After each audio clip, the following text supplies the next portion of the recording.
Welcome to an episode of Delayed Offside. This is a special throwback OG episode, as they refer to it. This is an Adam and Baron spectacular. Cut is the fat of the episode. We've gotten rid of all the loose ends, the garbage commentators, the people who would not stick around because it was too much for them to talk through a cough. It was too much for them to have relatives visiting from out of province.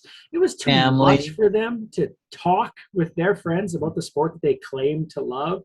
So Adam and I are putting in a little shift here by ourselves and busting out a little bit old school here. It's a little more on the fly. It's a little less rigid. We don't follow the P-lawn structure that has become such a regimented part of it. Less highlights, more high life. Like, I don't know. I was like, where am I going to go with this? I really don't have anywhere to go with this. You nailed it. You nailed it, Baron. And we're going back to the roots of this program and the uncut improvisation of Adam and Baron, where it needs to be. We're going to each be performing ourselves as different characters. I will be a lowly French street mime to represent the Montreal Canadiens.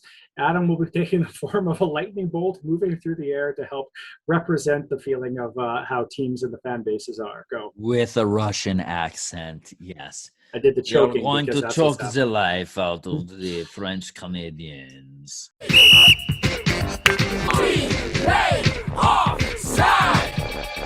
So as we sit here right now, it's actually game 4. And it's been Montreal scores, Tampa scores, Montreal scores, Tampa scores, and now it's into overtime where Shea Weber has a 4-minute penalty.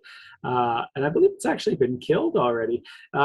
He had a 4-minute penalty for a high sticking, which is amazing to me because I'm pretty sure I've seen Corey Perry take like 7 of those in the series. And Montreal, I think, just scored. Oh, my God. Montreal has won a game. That is essentially the same as winning the Stanley Cup. We are shocked. We are surprised. This totally makes the North Division a good division again. I'm kidding for all the people out there. But yeah, you're getting a game 5, which was the danger of doing this episode. It was just like, how do we say the series is over when it's not? Now, the last time I was on an episode, Adam, was the end of the last series. I mean, it's like the Islanders. So it's like I completely missed this entire piece, and you guys have talked about it last time. Now, let's take a little bit of a look here. Since this game is going back to Tampa, as the mayor requested, come play in Tampa, avoid the hurricane, but come play in Tampa, win at home. The game is now going to 5. With this win, Adam, do the Montreal Canadiens have a chance at lifting Lord Stanley and breaking the Canadian curse? Well, this is a really difficult situation. I'm going to tell you just because I thought that Tampa was going to take it. The way this series has been going, I know I predicted Montreal to win this series, but Tampa looked dominant.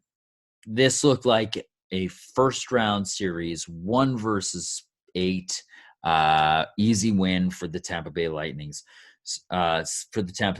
So I honestly, I thought Tampa was running away with this. This win does change things a little bit because it gives Montreal hope. And it was hope that they didn't have in a 3-0 Tampa Bay lead in this series. Now, can the Canadiens do it? I'm still not confident in that. It looks like Tampa Bay is going to win it, and that Patrick Maroon is going to be a 3-time Stanley Cup consecutive champion, which, you know what? All the power to him. It makes me happy, but it does give the Canadiens hope. And if they can win the next game and bring it back to Montreal, it's not great for the Tampa Bay Lightning. That home ice advantage is huge, especially in Montreal. And then could they push a game 7? I don't know. Tampa Bay just looks like a team that's ahead and far beyond most teams in the NHL right now. And they know how to win a Stanley Cup final. So that's what really concerns me. But with this win, maybe the Canadiens get a little boost out of it. I'm going to go back to I'm going to make a point and go back to a point you made at the start of the season. So if you guys follow JFresh online, JFresh does a ton of analytics stuff. He posts cards, player cards, things like that. But he's been doing a goaltender comparison between Vasilevsky and Carey Price. And essentially it shows the two of them as the playoffs and how they're performing and so forth. And then when you get to this series, what you essentially see is that spike go cratering for Carey Price and still rising for Vasilevsky. And that's been an interesting note. But well, that's been an issue. I think it's always been within the realm of possibility that Carey Price could steal a game or two, or would need to steal a game or two. What I want to draw attention to is actually what you complained about at the start of the season when it came to the Montreal Canadiens, Adams. And what that was this team had a lack of secondary scoring. This has not been a team that has been able to produce. One of their best 5-on-5 players, Tatar, has been constantly sat. Some of their top players like Kotkaniemi have had such a negative impact in the series that they're finally being benched. What does this team need to do? I guess, let me put it two ways. Does this team have a chance to, if they can play like they did now, or do they need to find that secondary scoring? And if so, how are they going to find the scoring? What does this team need to do different? Like, what do they need to do to find that touch? They need that secondary scoring, and that means that scoring doesn't have to come from Josh Anderson, and it can't come from Nick Suzuki. It's got to come from guys that were key signings in the offseason, like Tyler Toffoli, who should be a huge piece of that Montreal team. And it's got to come from guys like Cole Caulfield, who has been a major part of their run this season. And, Armia coming back in, that's huge. Deneau's got to be chipping in.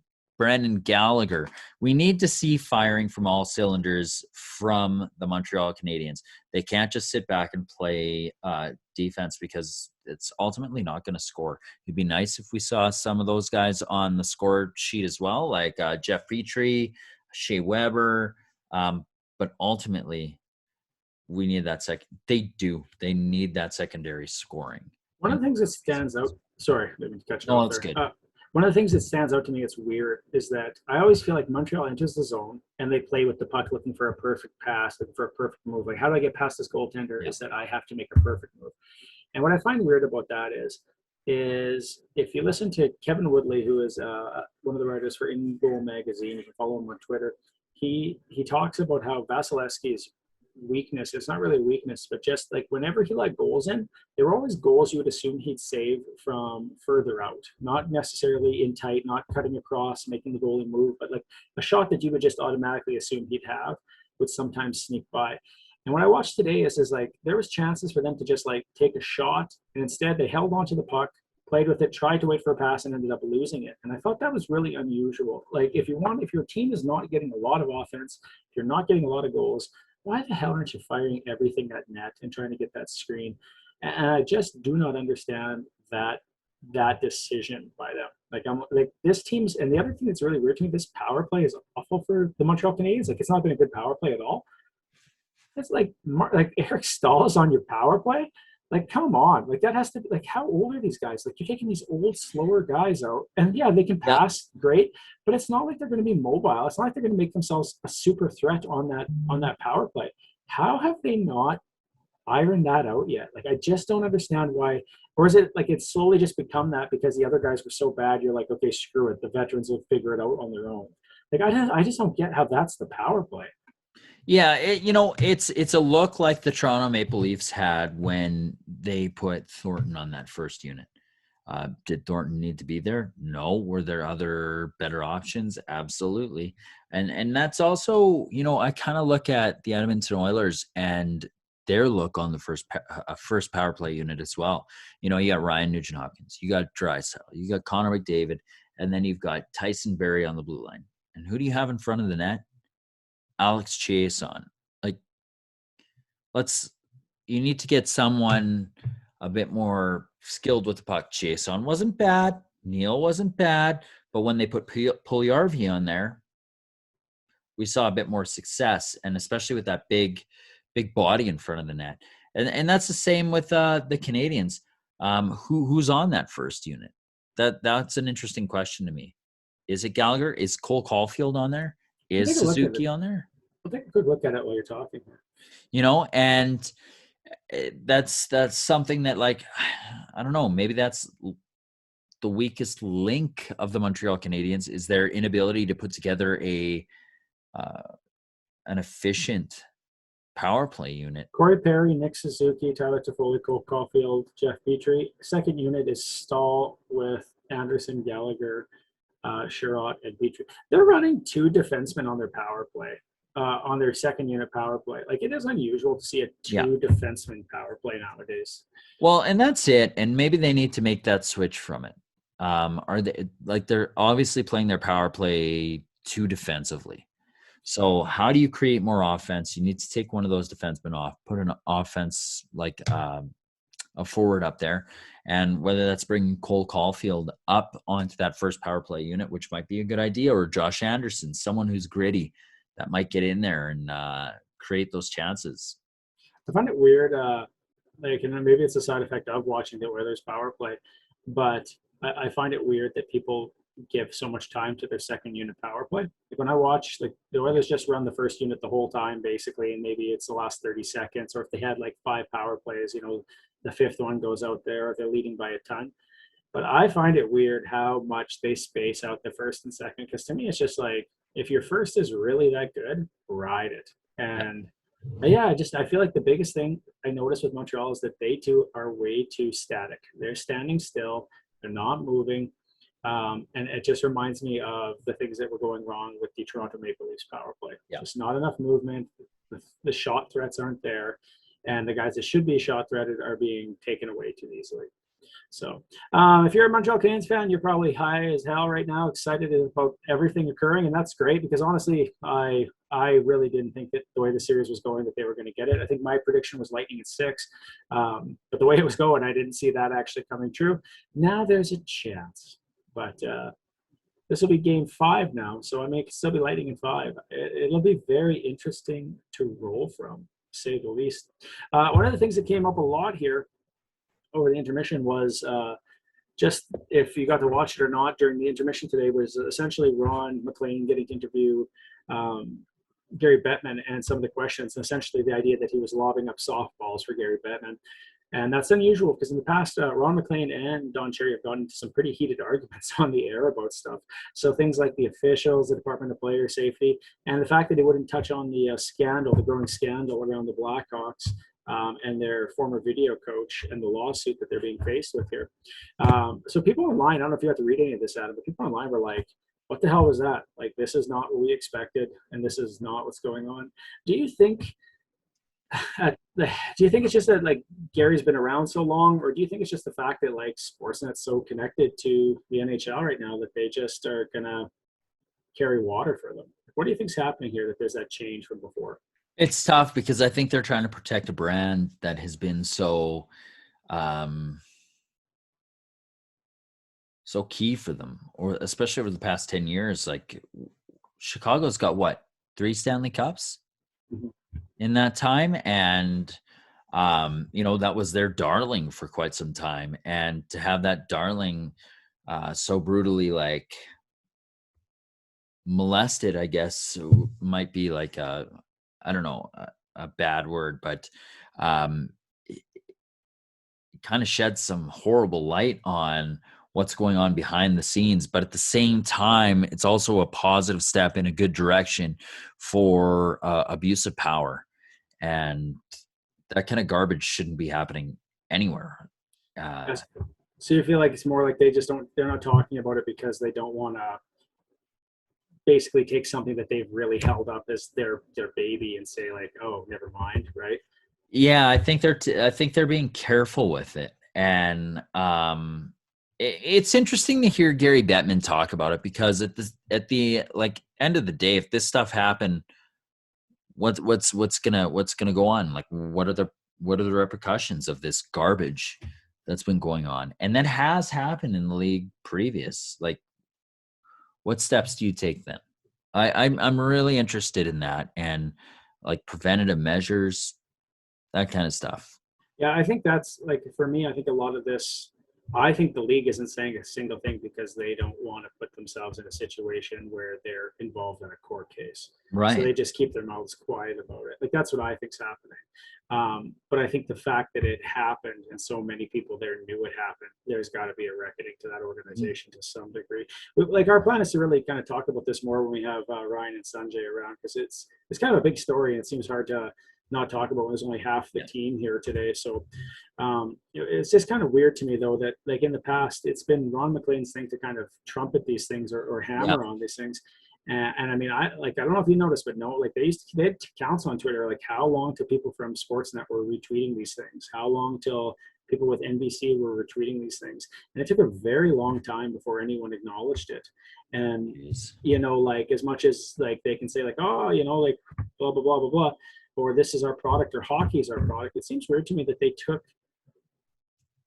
did it, I think, because their hand got forced, but it seemed to me like Sportsnet and these other kind of groups were just kind of waiting around and taking a long time to acknowledge the story. And that was kind of unusual for me because it is a pretty big story. So yeah, it just seems weird. And then today I feel like that was kind of part of it as well. Like it's just like, we'll just sidestep it for today because the cup might be handed out today. And I don't know. I just feel like that's a bad look too. Yeah, I completely agree, Baron. And I just, I don't know. There's one thing to say, like, good, you're lawyers, we get it. And like, this is where you stand and this is why you can't comment. But at the same time, if this happened, where do you stand and what happens because of it? Because like, there's absolutely zero clarity there. Yeah. Right. And they've taken that stance, like innocent until proven guilty. But at the same time, something's obviously going on, and it's within your league, and it's in a championship organization, and players have come forth and said this stuff. So like, come on, pull your socks up and like get on with the show here, because like it's insane to like almost. Not saying they're denying it, but it kind of feels like they're denying it a bit. They're sidestepping it for sure. Like they don't bring it Yeah. up. Like they never acknowledge it until someone else forces the hand on it. Yeah. It's, I do think though too, I think you made the point that it's really good. The proof is going to be in the pudding, as in what changes occur from this. But I don't think any of that will happen until the court case is settled. And the fact that this is like a libel suit, so essentially it's for money. It's not a criminal case. He's already been charged for a different crime, which is I think partially why this came out.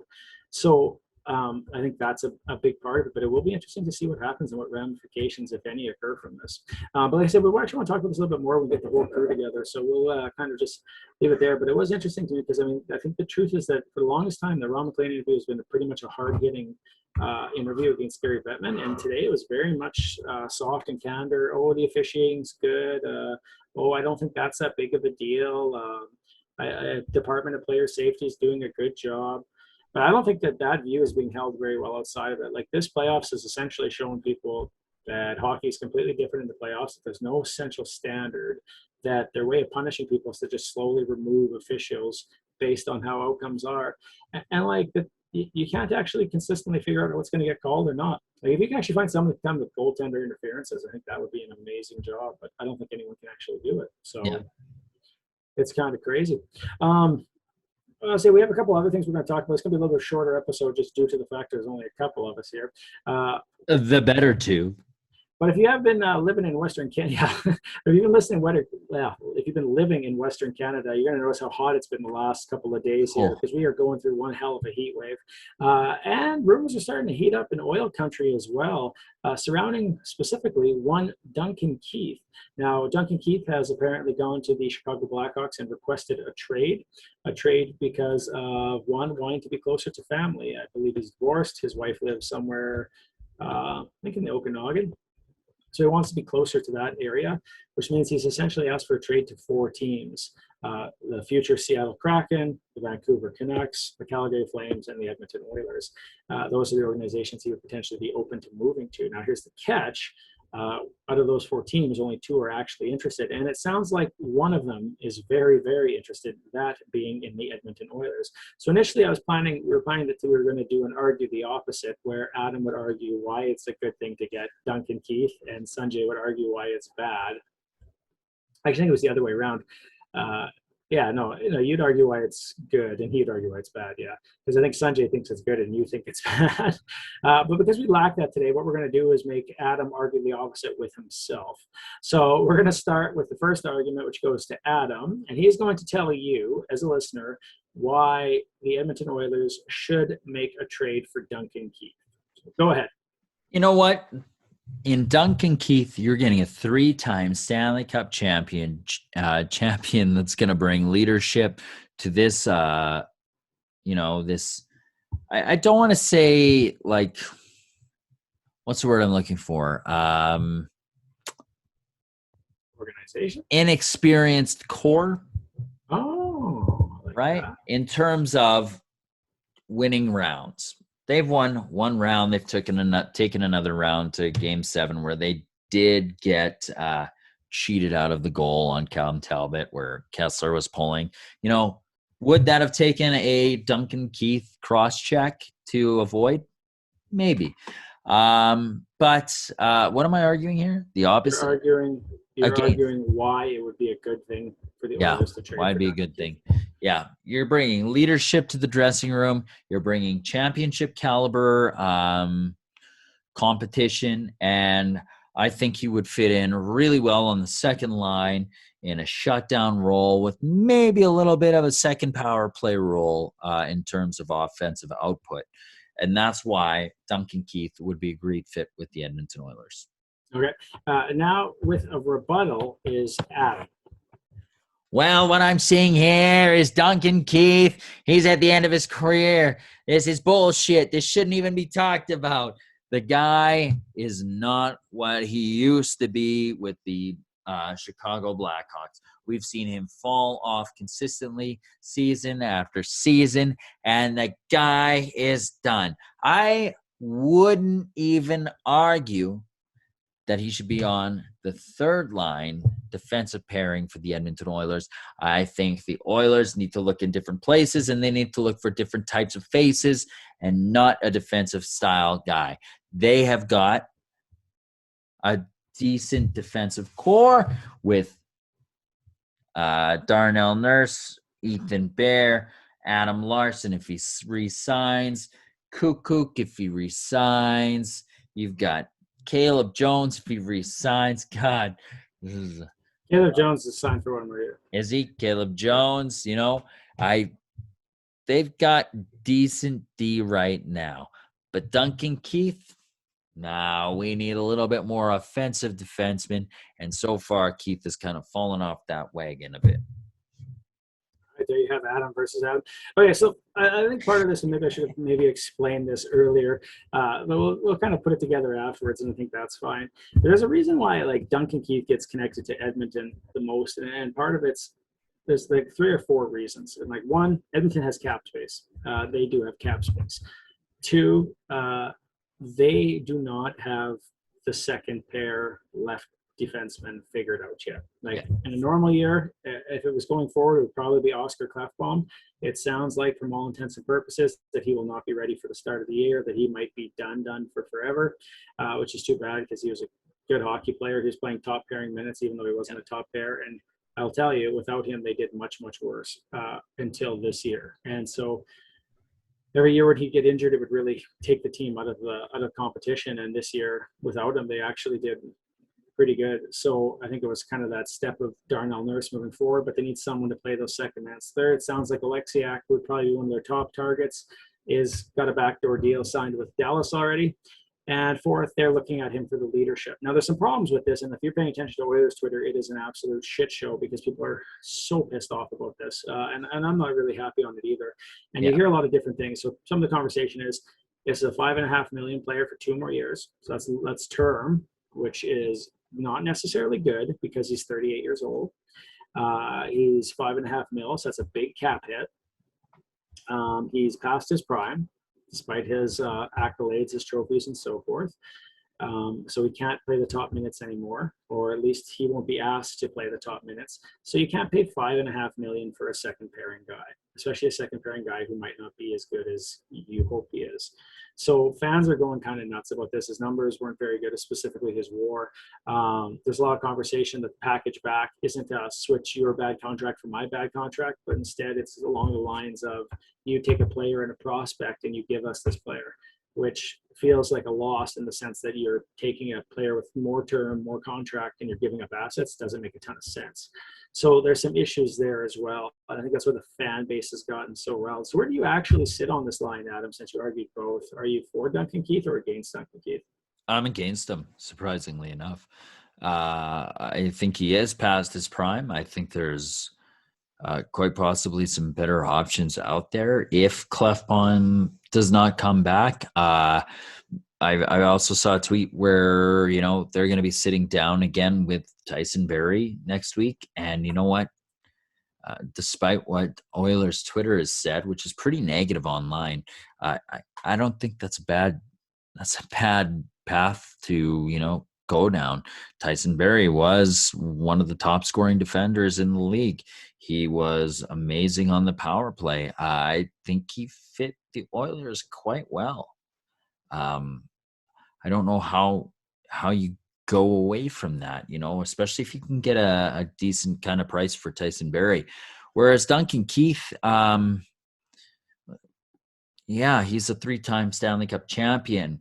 Yeah, he brings maybe some pedigree to the lineup, but I don't see him any more than like a 6'7" defenseman for the Oilers. And that's no slight against Duncan Keith. I think he was a great defenseman for his time and that style of play. But he was fairly dirty too. Like we see like kind of a Shea Weber style, cross-checking and getting away with that kind of stuff.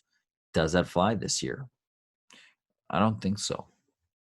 Yeah, it's interesting. I think like it'll always come down to what the trade is, what the return is, right? Yeah. Like, so if they're giving up a prospect and like a player and a pick or a player and a prospect, fans are going to feel like they lost this draft, like this trade. Yeah. Like they just are. And Oilers fans are notoriously overreactive. The amount of people upset about Devon Shore getting $1 million contract was kind of over the top. But Devon Shore, I thought was great last year when he needed to be. Yeah, I think he got the contract, and I think he deserved it, and it's fine. And like, it's not a big deal. Yeah. But I think it's just people have just these things and this idea, and there's been so much put up on about how this is like the most important offseason for the Oilers, and that makes it kind of tough. But I feel like if they take this contract on full, that's problematic. Like, there's no way that they can take this contract on for, like, what price point would you be happy with? I have an idea in my head. If they took this player and they were paying only X amount of dollar cap wise, too. See, and I think I would be okay with 3 because a second pairing defenseman at $3 million isn't a big deal. The question is can he play second pair minutes? And I don't know. Like, I didn't watch games this year. I'll admit that, especially Chicago. Yeah. Because they upset me a lot this year. Specifically when I thought I would put money on them for a game against St. Louis and they won. I actually put money on St. Louis and they beat them. And so I just don't know where he's actually at. And I think that's a gamble. And I mean, man, like, it just feels like it's a tough year to make that gamble. And then you're helping out Chicago, who can pitch money at another defender like Dougie Hamilton or Seth Jones. Like, why are you bothering to help them? Yeah. He's given them a 4-player list. He wants to come to Edmonton. Okay, well, then make it work. Like, I think like that's kind of the kick. But if you want to make it work, but I mean, don't be paying what they ask. Never pay what they ask. And I think there's been so much smoke out here, specifically Bob Stoffers. They're like, they're not taking money back. They're not taking money back. Well, then why would you take this guy at $5.5 million? No offense. Like, why would you not take him for less? Why should you not get him for 4 or less? I just don't understand that. I completely agree. Like, why are you looking at Duncan Keith when, and you brought up the best point, Dougie Hamilton's out there shopping right now. I would gladly take Dougie Hamilton on my team any day before Duncan Keith right now. Yeah. Oh, and that's just it. They can pay $5 million for a little bit more. Yeah. You could essentially have Dougie Hamilton. And I know that would fix things. But you'd have 2 number 1 defensemen, and that would be one hell of a top 4. And I think that would be the impressive part there. Yeah. So it is weird, but I honestly, like, it just sounds like this trade is happening. So I hope that the Oilers don't get fleeced. As a fan, I've probably seen them fleeced enough times to know that they probably will get fleeced. Yeah. But then if he does come, I do hope he is successful. Like, I really do, but I just don't know. I really don't at this point. and it just doesn't feel positive, But like the Nuge signing, like it literally went like Devin. Here's like the chart, and then Devin Shore signed, and it was like a crater, and then Nuge Yeah. signed, and it got up, and then a rumor from Duncan Keith, and it started cratering again. And you're like, Yeah. Jesus, that really went fast. Like, what's going on here? And what a great signing with Ryan Nugent-Hopkins. What's the AAV? It's like 5.125. That's what I mean. Like, why would you pay? Like, I don't think you can pay Duncan Keith more than that. No. And I mean, like, I'm not saying you should. I don't think he should make more than 4 or 3 mil. The best argument I've heard is if he was a free agent today, what would he make on the market? 2 million, 3 million? Oh, for sure. That's how it. do you take him at 5? Yeah. Then how do you take him at 5? And it's simply because of the Stanley Cups. That's exactly what they're trying to sell in the Duncan Keith camp. Yeah. And then you look at someone like Toronto, right? Now they brought in guys who haven't won cups, but have won in other areas, like Joe Thornton, Patrick Marleau, right? Like, so they bring in these other guys. Yeah, but like they've all won tournaments, Team Canada, but none of them have won really the Stanley Cup. Yeah. So you bring all these guys in for this veteran leadership to teach them how to win. It didn't change anything. They still were out in the first round. So if your idea is like, I'm going to take this guy who's going to create leadership here, well, they've tried that before and it hasn't really worked. And I just feel like there's a thought process here that the Oilers that Duncan Keith is better than he's playing. And maybe he is, but man, like there's no reason you should lose. Yeah. You shouldn't trade for him because of who he was. You should trade for him for who he is. And I think that's where it's going to get tough here. Because I don't know. I just don't.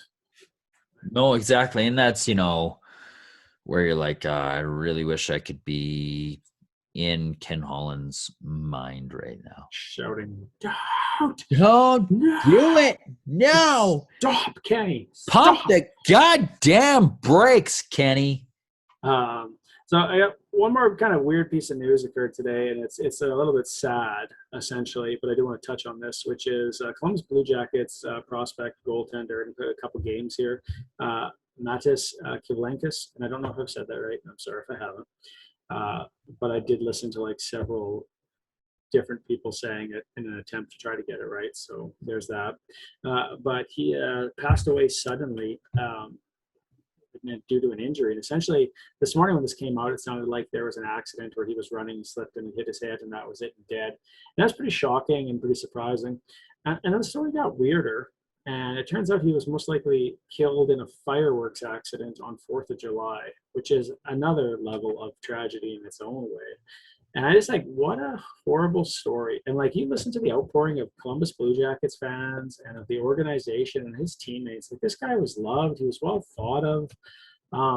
It's just a sad story. And it's sad that it's like the truth didn't get out there, and the truth is sad too. And I think it's a terrible thing that happened. And I'm sorry. And I feel sorry for the family and the friends and the colleagues. And it's just a sad story for the world of hockey. Yeah, I completely agree. It's an unfortunate way to lose someone so young. I believe he was 24, and it was a firework to the chest with a mortar burn. Yeah, essentially it's an explosion.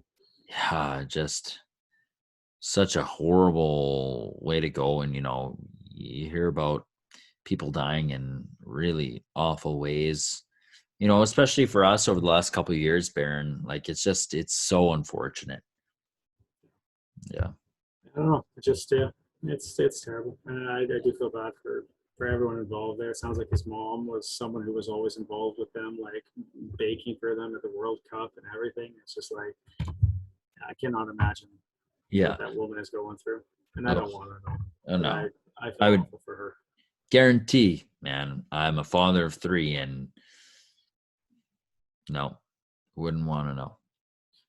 No. Well, on those notes, we're going to wrap up this episode. We like to just slowly get sadder and sadder and sadder throughout, which is why we bring on 2 good clowns in Sanjay and Ryan. No kidding.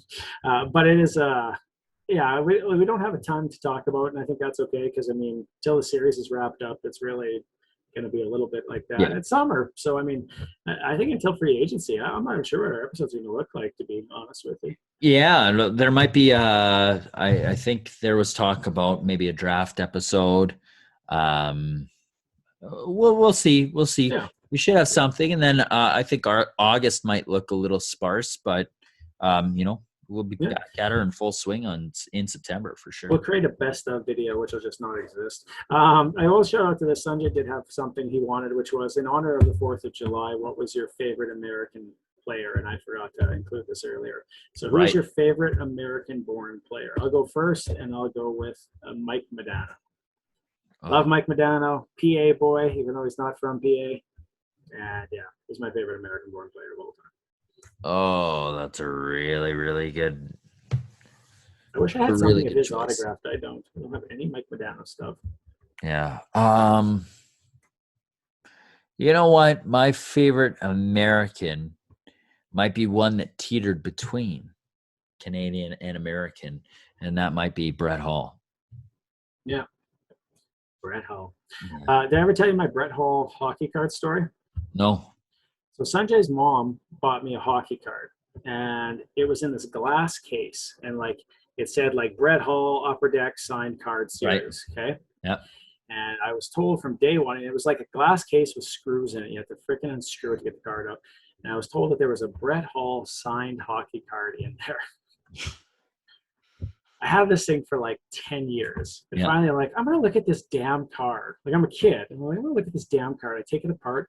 It's just the freaking advertisement card. Oh my God. There's no card in it.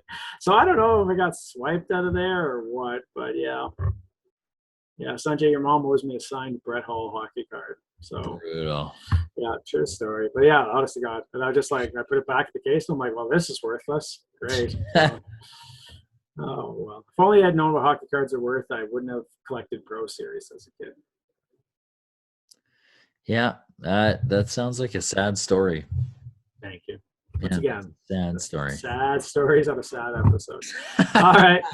Like, click, subscribe. I didn't say that earlier, so I'll get production notes from Ryan after.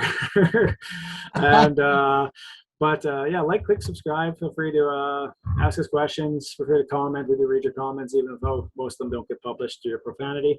And yeah, we enjoy interacting with you. So feel free to reach out, ask questions, comments, thoughts, queries, inquiries, anything of the like.